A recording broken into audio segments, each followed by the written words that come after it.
probably one of the biggest events out there as far as like education events. Right. There was a lot of stuff going on. Tell us a little bit about what's happening this year and what to expect. Be happy Thank you, Doug. Well, thanks for having me again this year. And Thor. we are having our second annual Farm and Ranch Expo. This year it's going to be at the Happy State Expo Hall, otherwise affectionately known as the Ag Barn. Right. So we are partnering with the Texas A&M AgriLife Extension Office to bring this event back to Kerrville. And this is something we plan on doing every year. And you had some great success with it last year. And like I said, the quality of the speakers and the guests was just unbelievable. So, yeah. We dug into our bag of tricks to pull out the best speakers we could find, and I think it was a tremendous success last year. We're hoping for the same this year. Well, one of the things that was interesting about that show last year was that, I was there like on a Saturday afternoon, 3 o'clock in the afternoon. There was 80 people probably. It was at Shriner. And they were talking about ranching and fencing and things like that. And it was really fascinating, and people were highly engaged in this conversation. People were furiously taking down notes about, it was some issues with liability and animals. And, like sometimes you'll go to these events, you're like, I don't need to listen to that guy. But you guys picked some really good people to be in there. But what's going on with, who are your speakers going to be this year, do you think? So we've got 5 speakers. We made some tweaks from last year. Some things that we learned was that we did not have enough time before and after the speakers for our guests to talk to them one-on-one. Mm-hmm.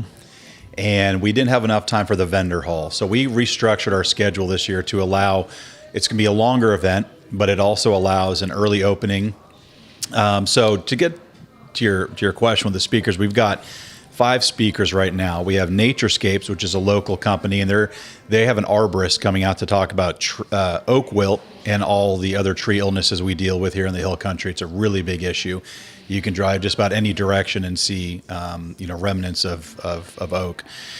We have the Upper Guadalupe River Authority coming to talk about water resources, which that's probably the biggest topic we have in the Hill Country is water and why we don't have any and where we can get some. Are you going to have them talk a little bit? I mean, they have some people that are in their system that they're experts in like water recapture, things like that, or holding on to water or smart use of water, I guess, as well. Yeah, they're going to be talking about stewardship and water resources. And of course, they'll have a booth there as well. So there will be an expert on site that anybody can go talk to. Yeah. Plateau Land and Wildlife Management, they were a speaker last year, and they specialize in land ag valuation. So basically tax reductions for wildlife or nature.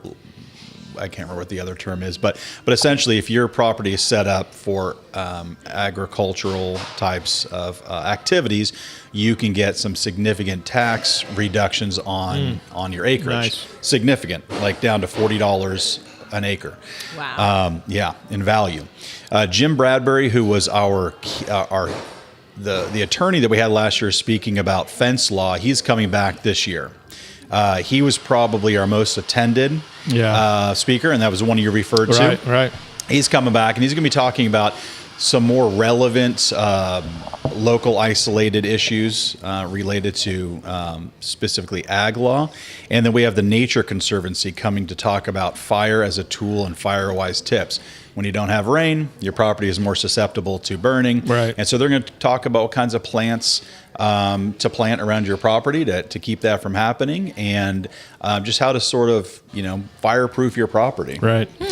This was when you guys developed this plan a year ago or over a year ago. Did you? I think you probably had in your mind this would be successful.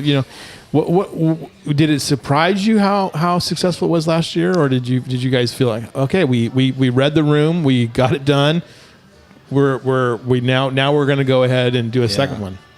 Well, I can tell you, I was pretty terrified that nobody was going to show up at the first event. Right. We got there and started setting up, and I was just watching the doors, hoping people were going to come in. And when they did, they started, and they came pretty fast and furiously throughout the entire day.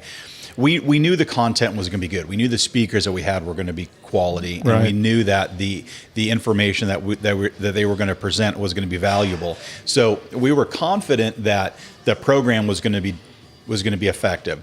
But you just never know. You're competing with so much going on in the hill country. That same day, there's 2 other events in that same property. Right. So there's always something going on. So you're really trying to tap into people's needs. And so we've been really hyper-focused on what do people want? What do they want to hear from us? And that's what we're going to provide.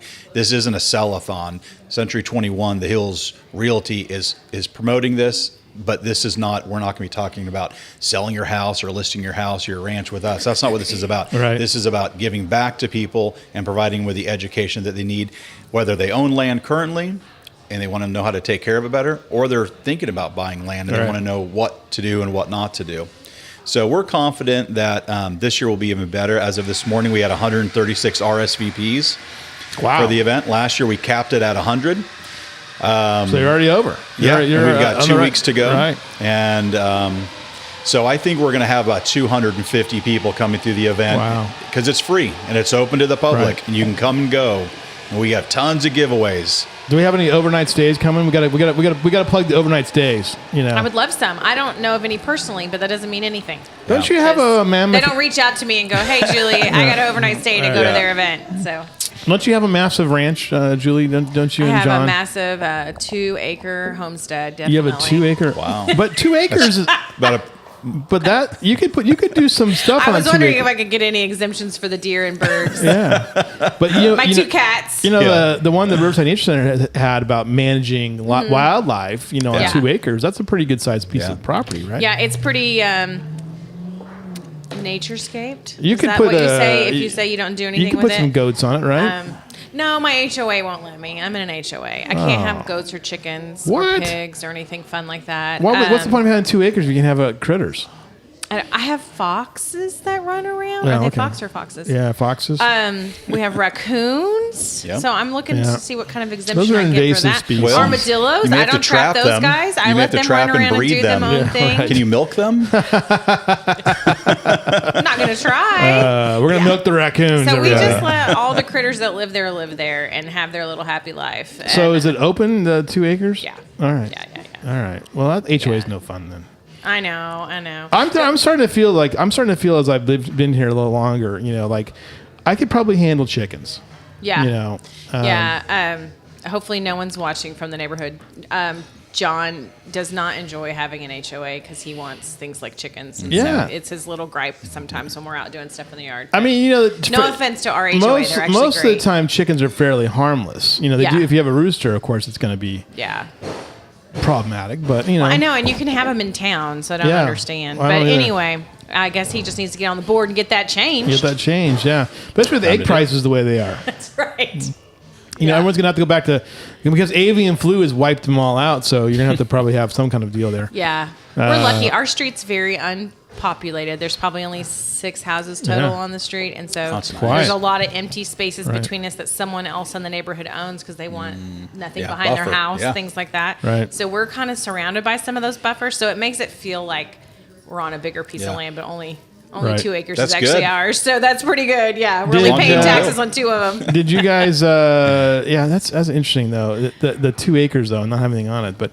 I mean, a lot of people though 2 acres they can do some stuff, and that would be something you might want to go check out at the ranch and rain Expo. catchment. I mean, Right, there's all rain- kinds of things. Yeah, and I always want to learn more about, like you were saying, with the native plants and the Yeah. plants that, like you were saying, what plants are good buffer for fire. That would be wonderful information for me to have. Well, right now, as of this morning, 45 table sponsors. Wow. So we're going to have the event in the main hall, the speaker hall with a stage and all that stuff. But then in the arena, we're going to have 4 food trucks. We've got 45 table sponsors set up. We have companies who are going to be displaying their equipment. Ken Stobel Ford will be out there with some equipment. And don't forget to go have your car serviced today. That's right. Ken They'll Stobel Ford. probably help you figure that Yeah, out. right. Oh, yeah.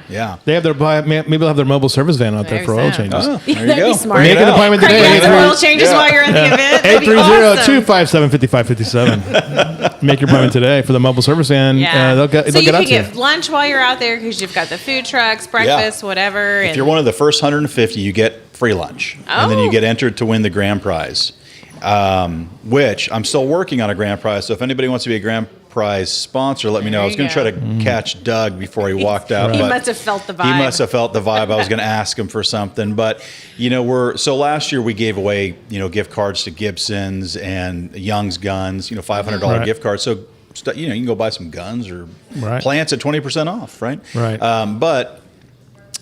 So we're gonna have that. So we have 4 food trucks. First 150 people to RSVP get complimentary lunch. We still have, I think, about 15 spots available. So if anybody wants to, just go onto our website and RSVP. And I have some flyers that I'll leave behind, but go to the website, which is www.c21texasranches.com. Okay. And check us out. And just really quickly, if I may, mention some of our sponsors. Yeah. Go right ahead. Okay, great. So like I said, we are in partnership with Texas A&M AgriLife Extension Office, and they're an amazing group. For those of you who don't know, they'll have a representative there talking about 4-H and how they support our community, but also Ken Stopel Ford, Capital Farm Credit, Hill Country Titles, and General Rental Center are our sponsors for speakers, lunch, snacks, breakfast. So we will have breakfast, Chick-fil-A. We'll have the food trucks, and we'll have a lot of fun. We have a happy hour afterwards. So come on out for the happy hour. Just cruise on through and check out the speakers and the vendors. Very cool. Yeah. And a lot the of date good again. stuff. Mm-hmm. The date. What's the date again on that? Saturday, April 1st. Not joking. We will be there. We'll be there to take a look at it. No April Fools. Yeah, Be in it's gonna be Dallas awesome. working a travel booth. Are you? It. Okay. All right. That's okay. All right. 8:30 a.m. to 5 p.m. So it's an all-day Work thing. calls for me, but Work that's calls. really cool that you guys are doing that for free too Yeah. for the community and whoever else wants It'll to make it always out there, be but free. All right, come back. Super valuable. Come on. Yeah, come on down. we hope so. All right. Look, there. Libby and Stacy are here. We're gonna have them on. All right, John.